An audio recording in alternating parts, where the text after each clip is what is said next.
Greetings, dear comrades. Welcome back to another rousing episode of Drawing with Boris. After spending long time in cruel, frigid wilderness harvesting bear meat for ungrateful children, I have returned with new drawing tutorial episode for you to watch and learn, but not to enjoy. There is no fun allowed in art, only pain. Today on the program, we shall be drawing the figure of Catra, notorious scheming villain and sexually confused nutcase from new remake cartoon for Netflix intertube streaming purposes, She-Ra. As per usual, we shall be covering posing, body shape, and communicating personality through design. Before we begin to draw a figure of Catra, it is first imperative to produce in front of our visual sphere balls proper drawing reference. Here we deduce body shape, color theory, and roiling well of tumultuous mental disorder that plagues dear Catra on regular basis. Now that we have studied drawing reference, the first step, dear comrades, is to build from ground up the posing you wish to construct for the figure of Catra. This first step is crucial step in mapping personality of Catra through design. From here we loosely sketch flow of body. Catra has malleable feline form, insinuating both physical flexibility and emotional dubiousness. Therefore, it is very imperative for gesture lines to reflect such wobbliness. Take time to experiment with various dynamic and spastic poses. If one does not work, then simply banish it. It is no good! And move on to next pose. Once adequate action pose has been decided, we move on to basic body structure. Catra overall possesses lithe and wiry body, built strong on outside like an overzealous facade of confidence, but hiding fragile instability of self-esteem on inside. Next, we move on to lanky hands and monkey feet. It is said that measure of good art structure is in how well an artist draws hands and feet, so take care not to fail in this matter, for if you do, you shall bring shame to your family. When drawing Catra's hands and feet, it is helpful to first start with basic boxy shape as means of establishing palms of hands and soles of feet. From here, create protrusions for fingers and toes. Use boxy shape as reference to properly spaced digits. Remember, Catra has long, spindly fingers and toes, perfectly reflecting her creepy, obsessive nature. Once digits have been constructed, place upon them pointed, untrimmed nails used to slash the flesh of foes and friends alike. Once body and extremities have been drawn, now it's time to move on to meaty noggin. Catra has simple head shape, nice and round like large melon ending in pointed chinny chin chin. Head shape is then needlessly complicated through addition of large pointed ears and discombobulated menagerie of spiked shapes that use her desperately outdated hairdo. 1980s was a very long time ago, yes? Once goofy head has been mapped out, we then go to basic facial structure. We first start with oversized, attention-starved visual sphere balls. Move down to tiny button-like upturned nose of overcompensating inflated ego, and finally finish off with crooked face hole of defensive excuse generation. Now that full figure has been created, we then take time to zoom out and observe any imperfection. If any are seen, then you must banish it. It is no good! Then you must redo until desired body shape has been obtained. From basic shape, we now move on to mapping out the detail of drawing.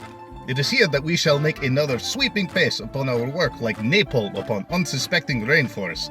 In this stage, we no longer concern ourselves with basic body shape, and instead work on creating details of drawing, particularly clothing and other such meticulous additions. Thanks to Catra's simple attire of single-piece skin-tight jumpsuit, nothing is left to imagination, and we simply follow body shape. Here, we create lines upon body for separation of color scheme, add upon waist her floppy utility belt, that has no right to be that loose if she wishes to be combat capable, and complete the ensemble with tree-hugging hippie foot gloves and unnecessary garish ripped holes on thighs and knees. Perhaps she purchased pants with pre-ripped holes for the style, yes? No! Purchase of pre-damaged good is for the stupid! Only whiny, pampered babies with no sense of function think to partake in such nonsense. Banish that foolish thought. It is no good! Moving on. Here we return to pointy-chinned melon head and add on her signature shame-obscuring face hat, complete with extra set of eyebrows. Why does Catra feel need to have 2 sets of eyebrows? Who knows? Why does Catra feel need to obsess over inferior stuck-up whiny alien girl with magic sword when she has choice of superior strong Amazon scorpion wound complete with shapely Soviet ICBM warheads and big meaty Applause! Catra makes such poor choices. Once detailed step is complete, we will again take time to observe big picture and correct any mistakes during this process. If everything looks structurally sound, we move on to line work.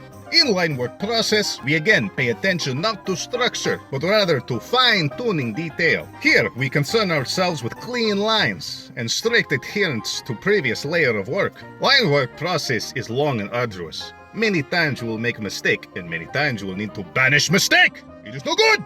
Have patience in process. Drawing line is not like making sandwich. Making sandwich is easy.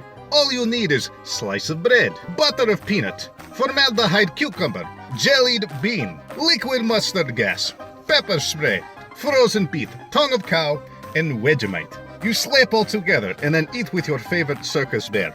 Easy as peasy. Line work is not easy as peasy. No amount of pepper spray and Vegemite will ease the pain of meticulous line work. If you think otherwise, you must banish such a foolish thought. It is no good! Practice makes perfect, and line work makes pain. Once immense pain has subsided, take time to zoom out to big picture and look upon your work. Be sure to exterminate all imperfections with extreme prejudice, leaving only the best lines to propagate the species and sire forth superior line work population.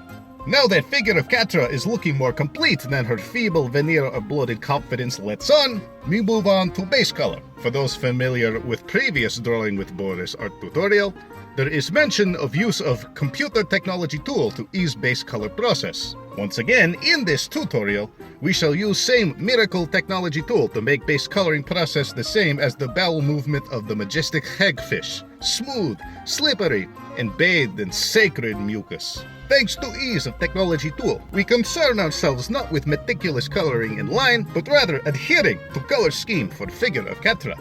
Here we keep in mind dark reds of horde uniform, orange hue de tan of skin, muted brown of ridiculous glam rock hairdo, and a special snowflake two-colored heterochromatic visual sphere balls. And thanks to technology tool, we have completed base color. As said before, easy as peasy. No need to reinvent Kalashnikov. Take time to observe full picture again and banish any mistakes as they are no good. Once imperfections have been eradicated, we move on to final step of shading and detail. In this final step, we must bid farewell to ease of technology tool. It still has use for isolating color base to aid in accuracy of shading. But if you think technology tool will save you from work, then you are a fool! Banish that thought. It is no good! Shading takes discipline, accuracy, understanding of three-dimensional space-time continuum. Technology tool cannot substitute physics. You must learn the hard way that art is pain. And now is time for suffering. Now, first step in mapping three-dimensional space-time continuum is to find source of light in picture. Once established, light source will dictate how shade and light read on three-dimensional space-time continuum figure of Catra. First, we start with shade. Using light source as our guide in these dark, horrid times we live in, we wrap figure of Catra in loving embrace of shadow in much the same way that Shadow Weaver does not. Oh, sweet, sweet Catra. Shadow Weaver will never love you the way she loves Adora. Once shade has been established, we briefly touch up figure with highlights to further the illusion of three-dimensional space-time continuum and to offer but a glimmer of hope in Catra's otherwise dismal existence. After highlights, we move on to finishing touches upon skin, including darkened cat-marked stripes of ambivalent warrior, facial freckles of tough girl facade, and touch of blush for symbol of tightly repressed sexual tension. And after a final sweep of imperfection extermination, we have completed figure of Catra, notorious scheming villain and sexually confused nutcase from new remaked cartoon for Netflix intertubes streaming purposes, Shira! Now that figure is complete, we may thank Catra for participating in this exercise of emotional turmoil. Do you wish to pet the kitty? Let us pet the kitty. You are good kitty. Here, have weapons-grade Soviet catnip for your trouble. Lord on high knows your life does not get easier from here. Anyway, thank you for joining Boris for another informative art tutorial. If you enjoy your time watching video, please help channel by pressing like button and leaving comment in speaking boxes located below. If you wish to keep eye on channel, please press large rectangular subscribe button and subjugate yourself to more musings. And additional social media links can be also found in the describing box down below. So with all that foolishness out of way, I thank you for your time and look forward to drawing with you again. Good day, comrades.